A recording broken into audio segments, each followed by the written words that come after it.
l'une des conditions hein, qui a été relevée ou encore exigée par ce consortium-là de la partie anglophone. Alors, qu'est-ce que vous en pensez? On parle de libération de ces jeunes-là qui ont quand même participé à ce mouvement de ce côté dans cette partie du Cameroun. Est-ce que vous pensez que la libération pourra peser de son poids, pourra essayer, pourquoi pas, d'apaiser aussi peut-être la situation? C'est évident.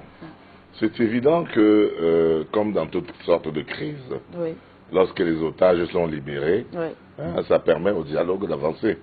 Parce que dans l'état actuel, ces gens-là ne sont autre chose que des otages. Hein, parce qu'ils ont été pris, oui, une quarantaine, oui, 21, me dit-on, ont été libérés. Oui. Il y en a encore 20. Donc, ce que j'ai entendu les contestataires anglophones dire, c'est que faut d'abord libérer les enfants qui ont manifesté.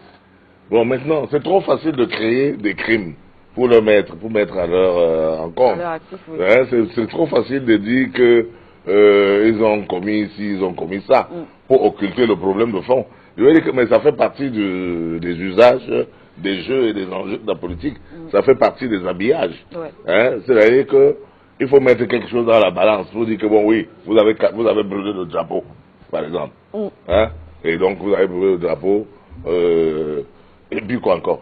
Et puis donc voilà, on va négocier à partir de là. Donc oui, le problème de fond, et le monsieur qui a parlé de l'Angola, oui, l'a touché. Oui. Au-delà de ce que monsieur Abouem Matchoui, le ministre, un des témoins encore vivants, a écrit, hein, que j'ai lu, et que les témoins survivants, comme lui, Biya et Dorothy Njema, qui connaissent l'histoire de fond en comble, oui, devraient pouvoir trouver une solution à cela. La chose est simple, c'est que les promesses n'ayant pas été tenues, les anglophones ont été abusés. Voyez-vous, pourquoi on en arrive à la République unie, alors que la constitution de la République fédérale avait stigmatisé que la forme de l'État ne changera pas. La constitution le dit, oui, que la forme fédérale de l'État, on ne la touchera pas. Il y a un article qui le dit. Malheureusement, on fait une autre constitution en 1972, hein, en ignorant l'article qui a cimenté la relation avec le côté anglophone. La forme fédérale de l'État n'est pas susceptible de changer, n'est pas en débat. Et toute question relative à la forme de l'État est irrecevable. C'est écrit, noir et blanc. Alors, Maître Momo, nous sommes d'accord avec ce que vous dites, mais dès le départ, quand même, il faut le dire, le Cameroun a été divisé à cause de la colonisation. Il y a eu la colonisation. Oui, voilà, dès le départ, c'était quand même un pays. Oui. J'en viens. Je dis quoi? Ça, c'est l'histoire. Oui. L'histoire, c'est que bon, il y a eu les Anglais d'un côté, oui, du côté anglophone, et les francophones. C'est pas une mauvaise chose si on veut quand même réunir les deux parties. Mais il y avait déjà l'unification. La fédération, c'est quoi? C'est l'unification. Il y a eu la réunification. Oui. La réunification, c'est en 1961. Oui. Mais la réunification sous la forme fédérale. Tout à Maintenant, en 1972, vous avez cassé, brisé, oui, cette fédération. Oui. C'est l'unification. Oui, tout à fait. Pourquoi vous pensez que la fédération, c'est une séparation? La fédération n'est pas séparation. Il y a eu l'unification, la réunification des deux États en 1961. Oui. Et donc maintenant, en 1972, parce qu'on a trouvé le pétrole à Limbé, dans la partie anglophone, oui, les Français qui étaient encore au pouvoir au Cameroun et qui sont toujours encore au pouvoir au Cameroun jusqu'à ce jour, ont manœuvré avec Aïdjo pour créer l'État unitaire en violation de la Constitution fédérale, en violation de l'article qui est le ciment, ouais, qui était le ciment de la réunification, pour pouvoir s'accaparer du pétrole de Limbé. Parce qu'on a vu que alors que dans l'État fédéral, ouais, les biens de chaque État lui appartiennent. Comme je vous ai parlé des mobiliers de tout à l'heure, ça lui appartient. Mais il y a une quote-part que vous devez donner au pouvoir central. Or, en créant ex nihilo, la République unie, ils ont avalé tous les biens des anglophones. Ouais. Écoutez, c'est pas parce que je suis francophone que je vais faire la langue de bois. Il faut dire la vérité. On les a spoliés, on les a volés. La vérité, c'est ça. Et c'est clair. Ils demandent qu'on revienne au statu quo ante, qu'on revienne à la constitution du départ, qu'on analyse l'article inamovible qui était le ciment de la fondation de l'union, de l'union, parce qu'il y a union. Ne croyez pas, comme je vois dans le quartier, les gens pensent que le fédéralisme va diviser les gens. Mais les gens sont comment? Ils ne comprennent pas que c'est une union toujours, mais sauf que c'est la forme de l'État qui change, qui donne le pouvoir à l'État fédéral, aux États fédéraux, chacun d'avoir une certaine autonomie. Il n'y a pas un plus grand bien qui ne puisse arriver au Cameroun.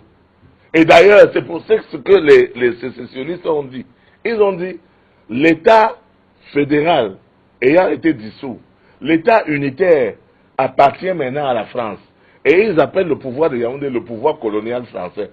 Et c'est vrai, c'est les Bolloré qui vivent ici, qui agissent ici. Vous avez une entreprise, quand on dit investissement, vous allez voir les Bolloré, ils ne payent pas les impôts ou ils payent moins, ils ne payent pas le personnel, c'est eux qui font garder le SMIC à peine à 35 000 francs ici, alors qu'ailleurs, juste ici au Gabon, en Guinée équatoriale, le dernier manœuvre est payé à 150 000 francs. D'accord? Donc c'est eux qui font ça. Et les sécessionnistes ont dit ceci. Vous les francophones, restez avec la France si vous voulez. Et laissez-nous. Ou si vous voulez qu'on continue ensemble, quittez la France-Afrique, quittez les Français, et venez, on construit notre maison sans eux. Est-ce qu'un discours comme ça n'est pas compréhensible? C'est une information peut-être qu'on n'avait pas. Oui, c'est leur discours, c'est le raccourci de leur discours. Il faut que les gens disent la vérité. La vérité, c'est ça. La vérité, c'est que les francophones sont toujours liés à la France, qui spolient tous les biens, et eux, ils n'ont rien. Depuis le pétrole de Limé jusqu'au gaz de Bakassi, tout le pétrole Bakassi, et tout ce qu'il y a dans la zone. La zone est riche, mais ils ne peuvent pas se développer. Parce que, regarde comment on a écrit même dans la Constitution qu'on va faire la décentralisation. Ça fait 20 ans. Même la décentralisation là ne se met pas en place. Pourquoi? Parce que les gens vivent bien en l'État. Et le peuple vit mal. Le peuple francophone, comme le peuple anglophone, vit mal.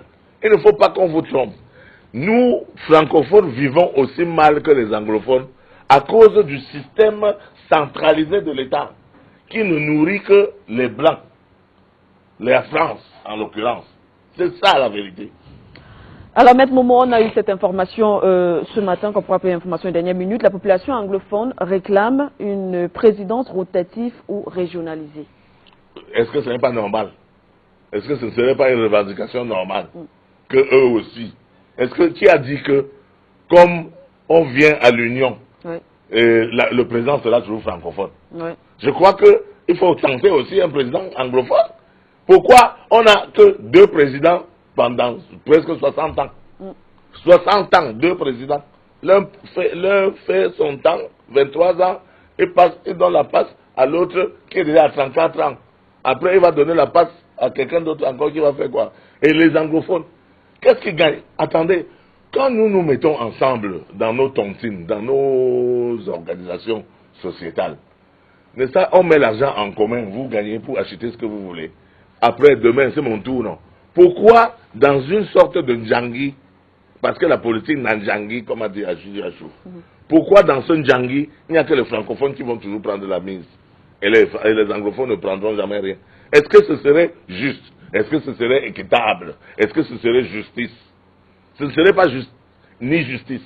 Il faut que les gens apprennent à le comprendre et à l'accepter. Et moi, ce qui me fait mal, c'est que je vois les francophones qui sont là à critiquer les anglophones, alors que les anglophones, précisément, ont le courage de se battre pour nous. Et nous, on ne fait rien. Nous subissons la même chose. Vous aussi, Madame Manuela, vous ici, qui travaillez ici, vous subissez le contre-coup. Ça profite à tout le monde. Soutenir la cause anglophone, c'est soutenir la cause du Cameroun contre les prédateurs du Cameroun, y compris les prédateurs internes et les prédateurs externes. Voilà la vérité. Soutenir la cause francophone, anglophone. C'est soutenir la cause francophone. C'est soutenir la cause des misérables, des pauvres, des sans-abri. C'est soutenir le changement. Il faut un changement dans ce pays. Il faut une politique qui tienne compte de l'être humain. Il faut une politique qui tienne compte des habitants qui habitent ici. Il ne faut pas que l'Afrique soit toujours considérée comme un puits de pétrole. Il faut que l'Afrique et le Cameroun soient considérés comme un continent où des hommes vivent. Parce que quand les gens, comme les Bolloré, ou les gens qui ont les sociétés de bananes à Djombe, quand ils paient les gens à 35 000 francs là, 35 000 francs mon ami, ça n'atteint même pas un euro. Hein? Ça atteint combien d'euros là? Ça n'atteint pas 10 euros. Ça peut atteindre 10 euros, 650 fois machin. Bon, enfin, on va dire ça comme 100 euros. À peine, ça n'atteint pas 100 euros. 100 euros, oui, voilà. Est-ce que quelqu'un en France, en Europe, peut vivre avec 100 euros de salaire? 100 euros, c'est 65 000 francs. Alors que le SMIC chez nous, c'est 50 euros, c'est-à-dire la moitié. 50 euros. Mais n'exagérez pas. Le peuple est un peuple d'esclaves. Le peuple francophone et le peuple anglophone sont des esclaves au profit de l'impérialiste. Au profit de l'impérialisme et de ses soutiens locaux. Et de ceux qu'ils ont mis au pouvoir. Voilà la vérité. Pourquoi on veut tronquer ça? Le problème anglophone, c'est notre problème. C'est le problème des francophones. C'est le problème des gens qui vivent mal. C'est le problème des gens qui ont été spoliés de leurs droits. C'est le problème de tous les Camerounais qui vivent mal. Ouais. Il ne faut pas croire que c'est le problème anglophone. C'est notre problème. C'est le mal vécu, c'est la mauvaise gouvernance, c'est la mauvaise répartition des richesses nationales qui crée le problème anglophone. D'ailleurs, qui crée le problème camerounais. C'est un problème camerounais, ce n'est pas simplement un problème anglophone. Et moi, je suis Bamenda, je suis anglophone. Je suis entièrement acquis à la cause anglophone, qui est ma cause à moi-même. Parce que c'est mon mal-vivre, mon vécu quotidien, mais ce que j'aurais pu avoir et que je n'ai pas, qui fait que je soutienne cette cause, parce que nous sommes ensemble, nous vivons la même misère. Merci à cause d'un même régime. Merci à vous.